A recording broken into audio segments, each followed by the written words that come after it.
Glad to be with you guys today. Before I jump in, I want to talk about the situation that we find ourselves in here. Has anybody seen the movie Hoosiers? Some people say it's the best sports movie of all time. It's a little tiny school in Indiana. Their basketball team won the state championship with 7 players in the movie. And there's a scene in the movie where the starters have fouled out, and the little bench warmer Ollie has to go in. You remember that one? Everybody's worried because they think he's going to mess it up. That's pretty much what we have here today.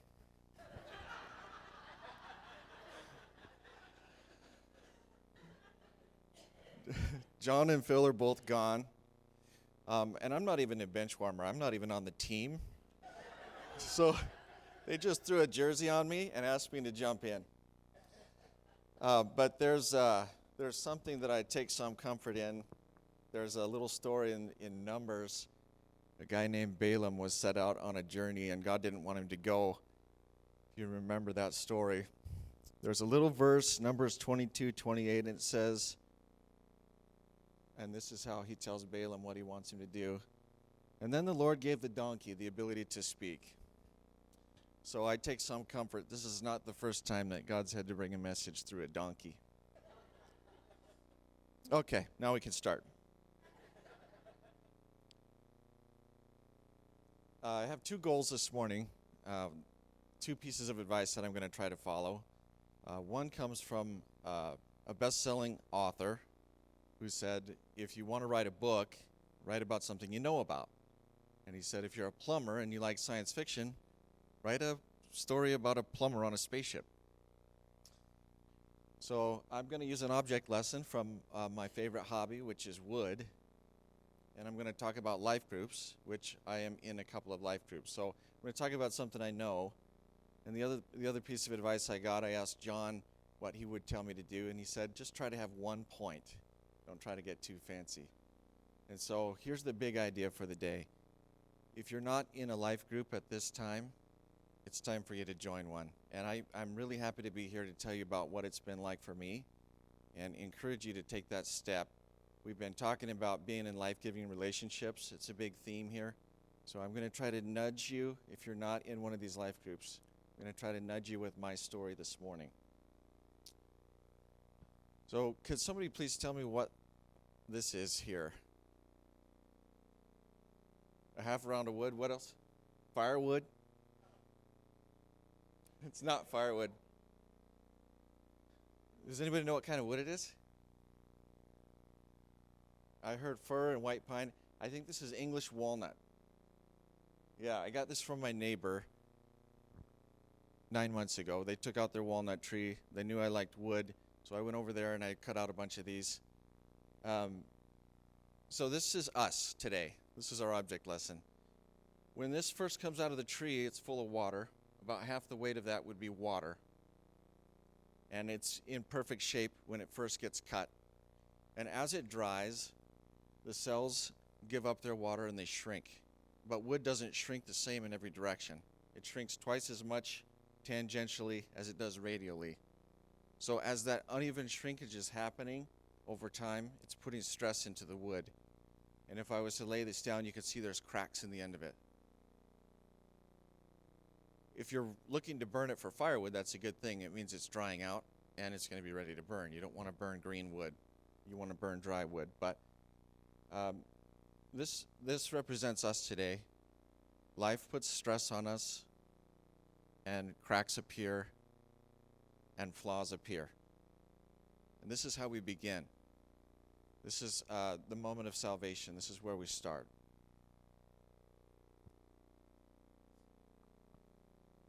Romans 5:8 says, but God shows his love for us that while we were still sinners, Christ died for us. So today we say, while we're still just a hunk of firewood, he died for us.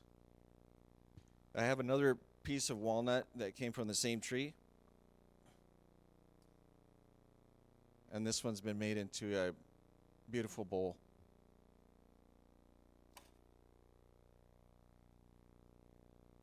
Came from the same tree. This is the other end of the Christian life. We start here and we end here.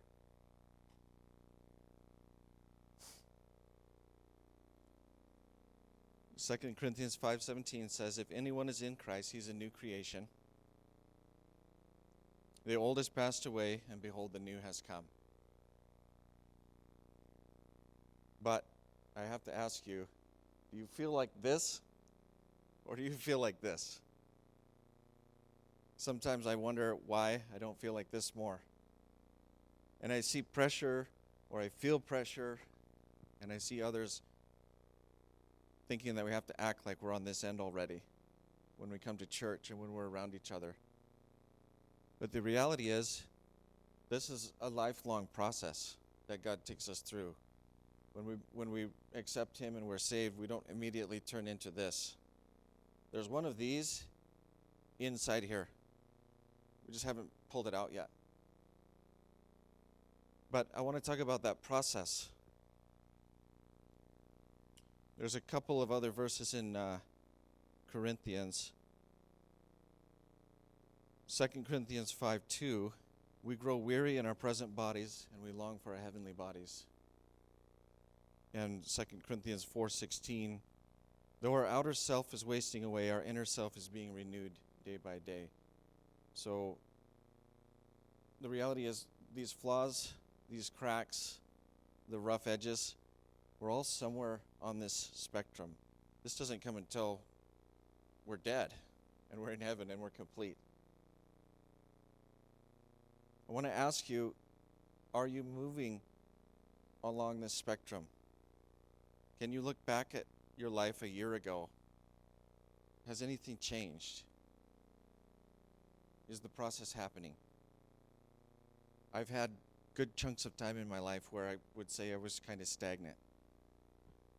And I've always attended church, but there have been times where the busyness of life would just go to work, go home, go to church, and that was the only spiritual food I was getting.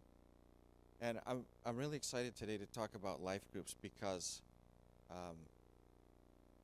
more than anything, they've been the tool in the last few years that has made me have progress on this journey that God has used to move me forward from one end to the other. So I want to talk about that a little bit. And at the end, I'm going to have Guy and Justin come up. They're in some of the life groups that I'm in. I want to let you hear from them a little bit also.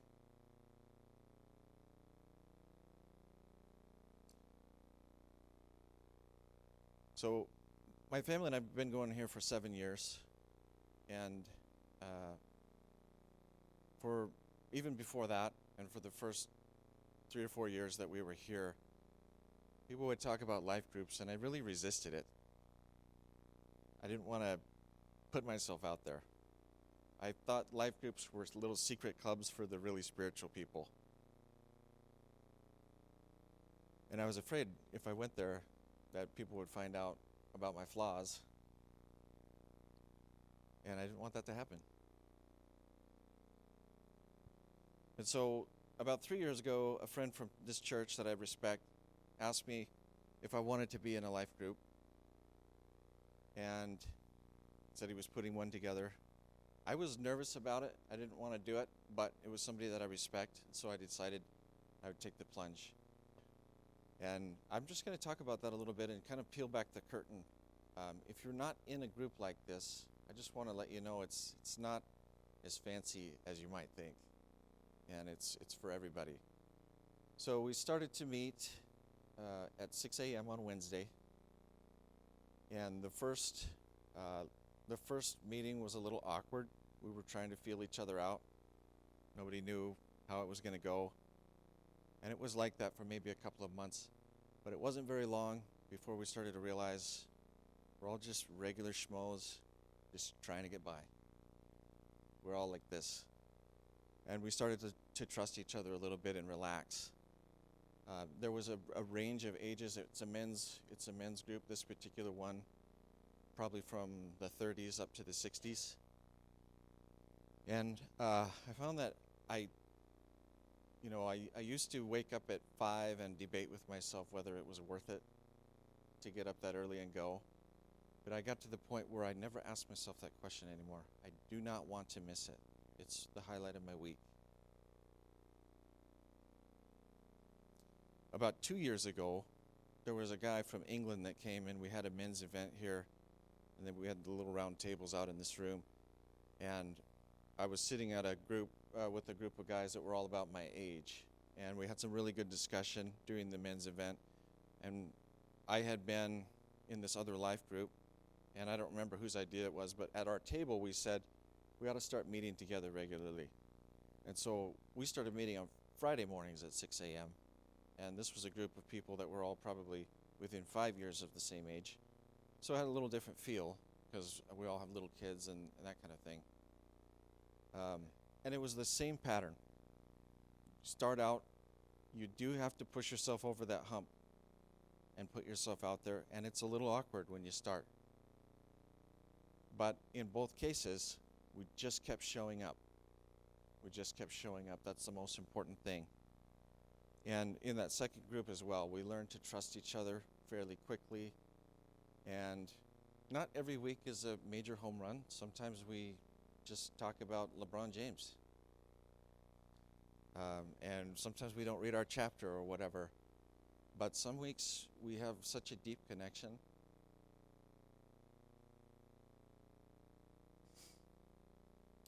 I want to talk about just some practical things that you need to make one of these things work. As I said, it's not some super secret club with special spiritual people. It's just not. But on the practical side, you do need somebody to be the facilitator, and that might sound intimidating, but there's not a lot to it. Justin Holland, who will be up here in a bit, he does a great job of keeping our Friday group going. It's as simple as just sending a text the night before, hey guys, looking forward to seeing you in the morning. And just that little reminder is enough to get people to come out. And then you need a location. So we meet here at the church in the fireside room. But people know where it is. Even if they've fallen off a little bit, they know what time it's going to be and they know where it's going to happen. And you do need a little bit of structure, but it doesn't have to be fancy. Like I said, sometimes we go way off the rails. But we'll just say, how's everybody's week? Take prayer requests and pray for each other. Real simple. Doesn't have to be intimidating. And then we'll do a book. We'll read a chapter. We're doing like that book, God in My Everything, that they're always waving around. We've done that one. Sometimes we do a book of the Bible. And over the course of 4 years and a couple years in the other one, we've done a whole bunch of different things. But having a little bit of some spiritual topic to kind of work through together is really helpful. But again, it doesn't have to be really fancy. And the key is you just got to keep showing up. Now that I've been in it maybe 3 or 4 years, I don't remember when it started, but I look back on it now, and I look at what it's meant to me.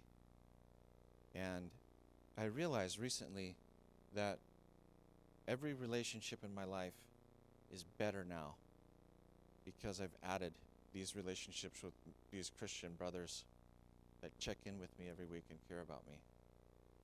My work is going better. My life is more in balance. I don't exactly know how it works, but I do attribute it to the life groups.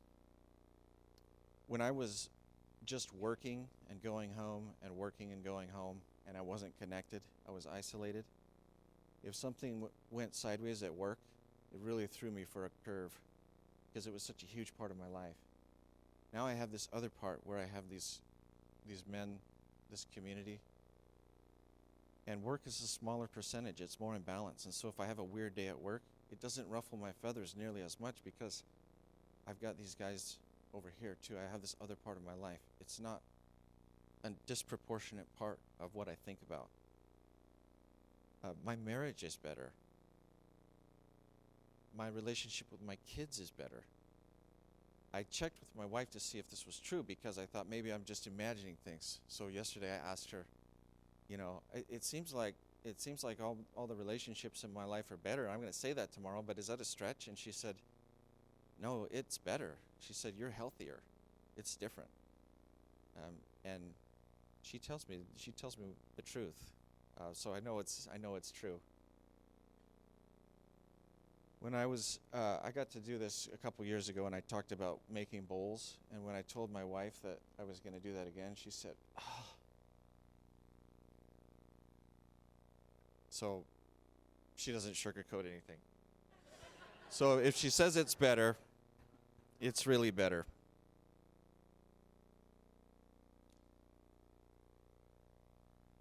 Again, you don't have to understand how it works. You know, when I have a maple tree in my front yard, I don't remember all the science of photosynthesis from high school, but I know that if I put it in dirt and I water it and the sun hits it, it'll grow. Okay, so you just have to show up, have a little structure, and you'll see results.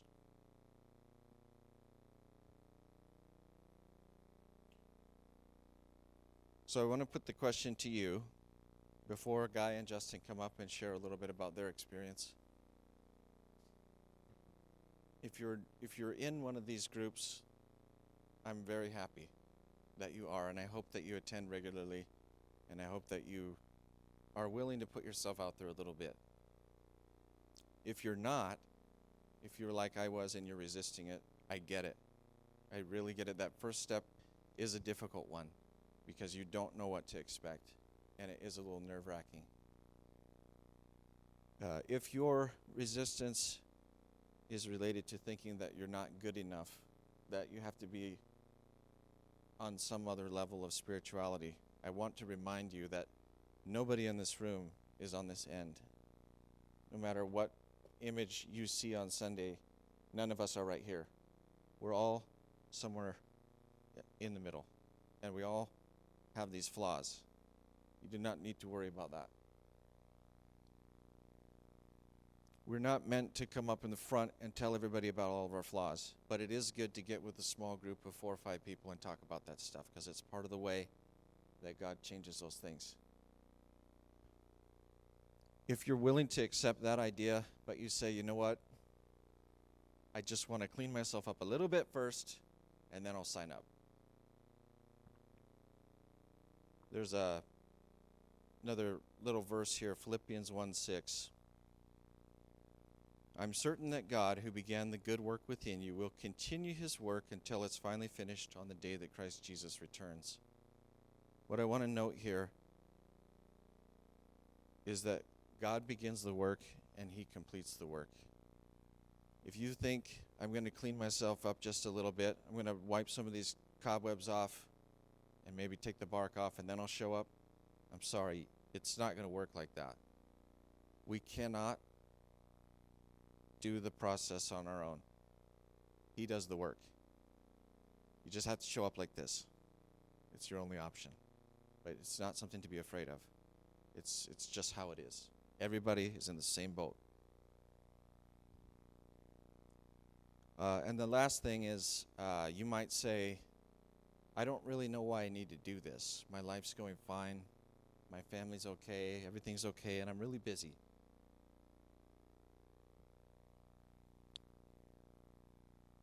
First Peter 5:8, the devil prowls around like a roaring lion, seeking someone to devour. You guys have seen these nature videos with 10,000 wildebeests running on the African savannah or wherever they are? Which wildebeest do the lions eat? They eat the one that's by itself.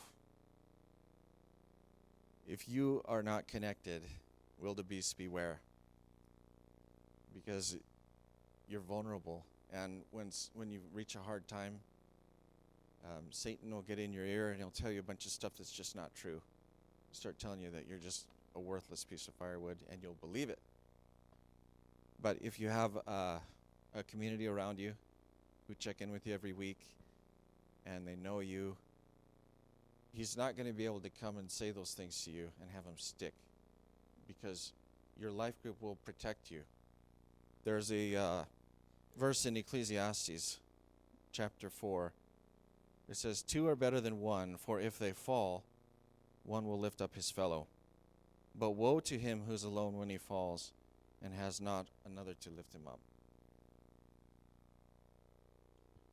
Sometimes life kicks you in the teeth. Maybe that lasts for months. Maybe it lasts for years and you're down. And when you're like that, you just want to isolate yourself. You don't want to see anybody. I had a really hard time at the end of 2018. I didn't want to come to church. I didn't want to talk to anybody. I didn't want to smile and be around people. And it's at those times that it's most important to be with some people that can get your back. And then your life will turn and you'll have a good season, and one of your companions will have a hard time.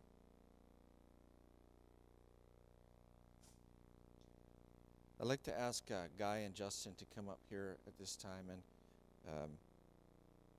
Guy is one of the members of that Wednesday life group that I mentioned, and then Justin is our facilitator for the one that we used to meet on Friday, but we're meeting on Saturday now.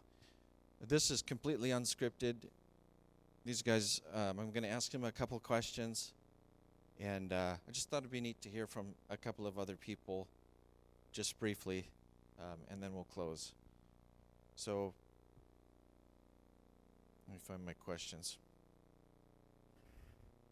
All right, so 2 questions here, and we'll let Guy go first, and then Justin. So the first question is, what has being in a life group meant for you, and why are you willing to get up early in the morning and turn out for this thing?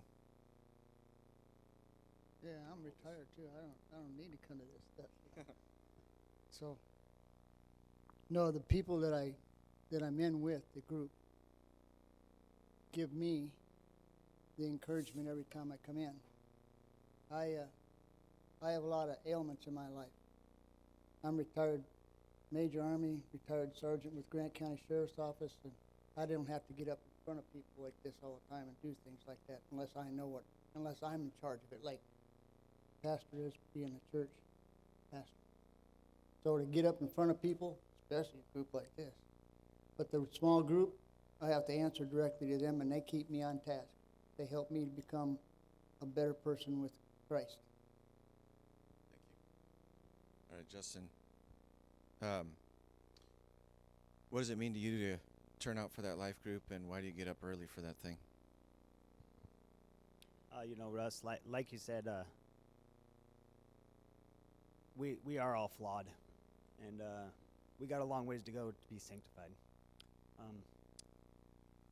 These guys pour into me so much, and whenever I go through a hard time, I can just reach out to any of them. I can call them, and they will answer. They'd be there day or night. Our relationships have grown a lot, and it's just nice to know that we have people to hold us accountable and to walk through us in them hard times and celebrate in the good times. Thanks, Justin.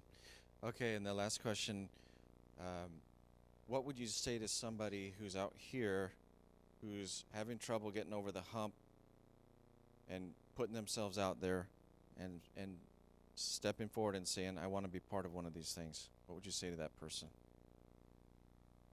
Just do it. Come see me. I'll tell you how. There you go. So that's it, you guys. Just get out there, and that's the whole thing. And it's going to be uncomfortable at first, but it doesn't last long, and it is a great thing, and relationships will grow in that. All right. I'm going to close. I'm going to ask these guys to stay up here. I really want to push you a little bit because I know it is hard to get over the hump and put yourself out there, but we got a couple different ways here that you can express your interest. So